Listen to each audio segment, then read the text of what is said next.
السلام علیکم، میں ہوں افسر صدیقی اور ہم پڑھ رہے ہیں فرسٹ ایئر کا ایک کمپلسری سبجیکٹ اسلامیات، اور اسٹوڈنٹس اس کا ہم آج چیپٹر نمبر 1 پڑھ رہے ہیں جس میں ہم بات کریں گے اللہ پر ایمان۔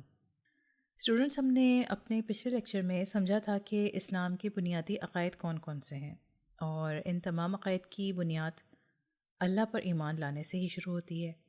تو کوئی شخص بھی یا کوئی بھی انسان دین اسلام میں اس وقت تک داخل نہیں ہو سکتا جب تک کہ وہ اپنی دل و زبان سے اس بات کا اقرار نہ کرے کہ اللہ تعالیٰ کی ذات ایک ذات ہے، یکتا ذات ہے، اور اس کے ساتھ ساتھ اس کے سوا کوئی عبادت کے لائق نہیں۔ اور اس عقیدے کو ہم عقیدہ توحید کہتے ہیں۔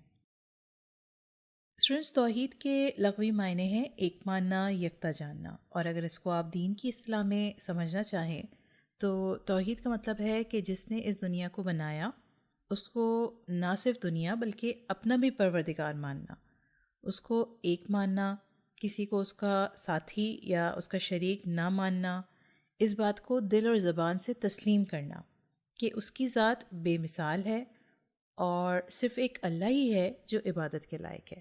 تو یہ چیز ہم نے دیکھی کہ دین اسلام میں اگر ہم توحید کو دیکھیں تو اس کے معنی یہ چیز ہمارے سامنے آتی ہے۔ تو اسٹوڈنٹس، جب سے یہ دنیا بنی ہے اور دنیا میں اللہ تعالیٰ نے وقتاً فوقتاً مختلف دوروں میں نبی بھیجتے رہے ہیں، اور اللہ تعالیٰ نے جتنے بھی پیغمبر بھیجے ہیں حضرت آدم علیہ السلام سے لے کر حضرت محمد صلی اللہ علیہ وآلہ وسلم تک، سب نے لوگوں کو ایک اللہ کی عبادت کرنے کی ترغیب دی ہے اور بتایا ہے کہ اسی کے حکم سے دنیا کا نظام چل رہا ہے اور اسی کے حکم سے یہ نظام کبھی بھی ختم ہو سکتا ہے، لہٰذا ہمارا ہر عمل صرف اور صرف اللہ کے حکم کے مطابق ہونا چاہیے۔ یہاں ہم ڈسکس کریں گے وجود باری تعالیٰ۔ وجود باری تعالیٰ کیا ہوتا ہے؟ میں آپ سے یہاں پہ کہوں گی کہ آپ تھوڑی دیر کے لیے اپنے آس پاس کی دنیا پر غور کریں۔ آپ کسی کمرے میں بیٹھے ہیں، آپ پارک میں بیٹھے ہیں، یا آپ کہیں پہ بھی کسی بھی جگہ آپ بیٹھے ہوئے اس وقت میری آواز کو سن رہے ہیں، تو آپ اپنے آس پاس کی دنیا پر غور کریں۔ کیا آپ کو لگتا ہے کہ اس دنیا کے نظام میں کوئی بھی چیز بیلنس میں نہیں ہے؟ یعنی کہ کوئی چیز ایسی ہے جو قدرتی چیز جو کہ صحیح طرح سے کام نہ کر رہی ہو؟ پھر چاہے زمین کا ایک چکر لگانا ہو، یا چاند اور سورج کا آسمان پر نمودار ہونا، یا واپس سے چھپ جانا ہو، ہر چیز ہی بالکل پرفیکٹلی جو ہے وہ کام کرتی ہوئی آپ کو نظر آتی ہے۔ تو اسٹوڈنٹس، کیا ایسا ممکن ہے کہ یہ سب کام خود بخود ہی ہو رہے ہوں؟ کیونکہ ہمارے آس پاس جو چیزیں رکھی ہوئی نظر آتی ہیں ہمیں، جیسے کوئی گھڑی ہو گئی، کوئی فریج ہو گیا، کوئی موبائل، کمپیوٹر، ٹی وی، یہ جہاں کہیں بھی آپ میری آواز کو سن رہے ہیں، یہ اس طرح کی چیزیں یا ایسی کوئی بھی دوسری چیزیں، کیا یہ سب خود بخود بن گئی ہیں؟ یقیناً آپ کا جواب نہیں ہوگا، کیونکہ ان سب چیزوں کو بنانے والا کوئی نہ کوئی ہوتا ہے۔ تو جب یہ بے جان چیزیں خود نہیں بن سکتیں یا ایک خاص ڈھنگ سے نہیں چل سکتیں، تو دنیا کا بنانے والا اور اس کا نظام چلانے والا بھی کوئی ہوگا، اور وہ اتنا بہترین بنانے والا ہے کہ اس کے نظام میں کبھی بھی کوئی بھی فرق نہیں آتا۔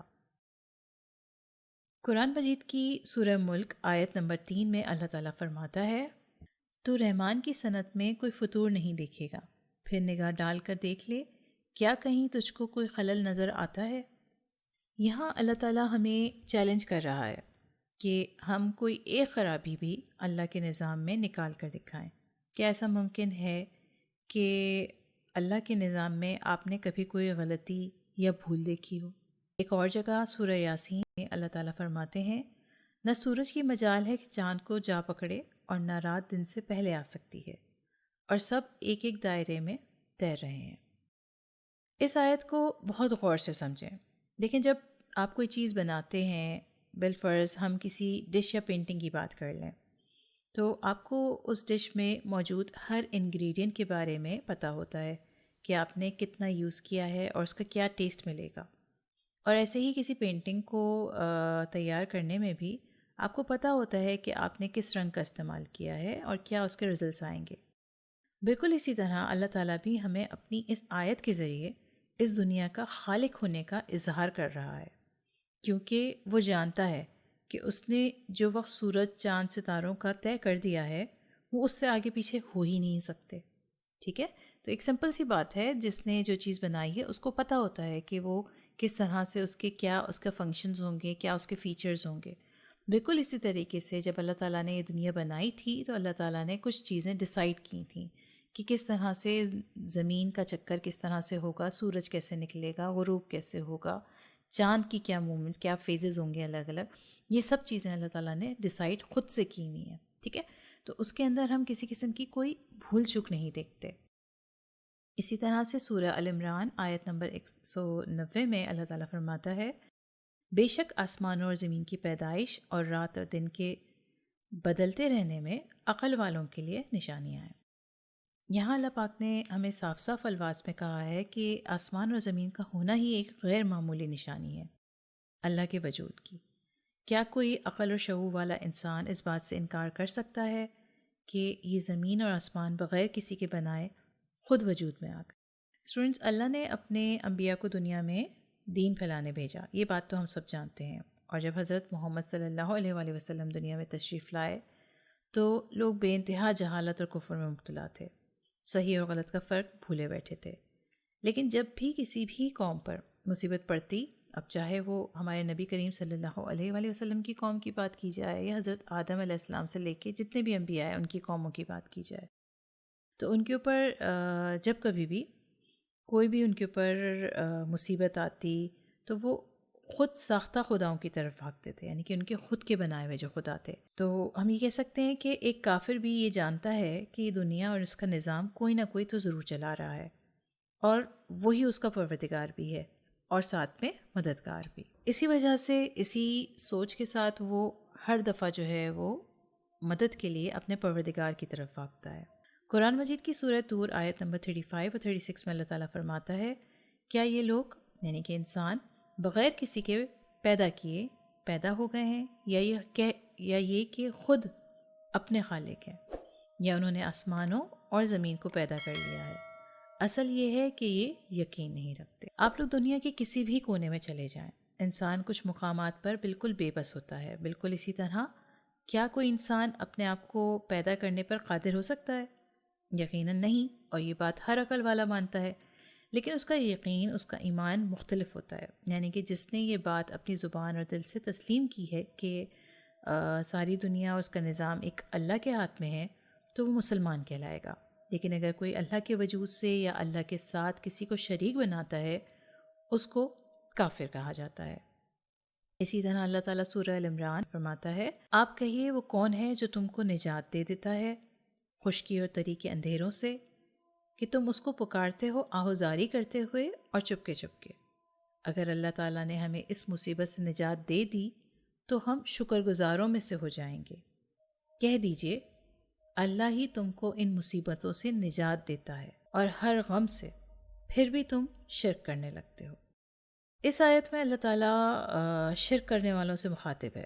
یعنی جب کبھی بھی وہ کسی مصیبت میں پڑتے ہیں تو کبھی کبھار شور مچا کر اور کبھی کبھار چپکے چپکے اللہ سے مدد بھی مانگتے ہیں اور شکر گزاری کا وعدہ بھی کرتے ہیں.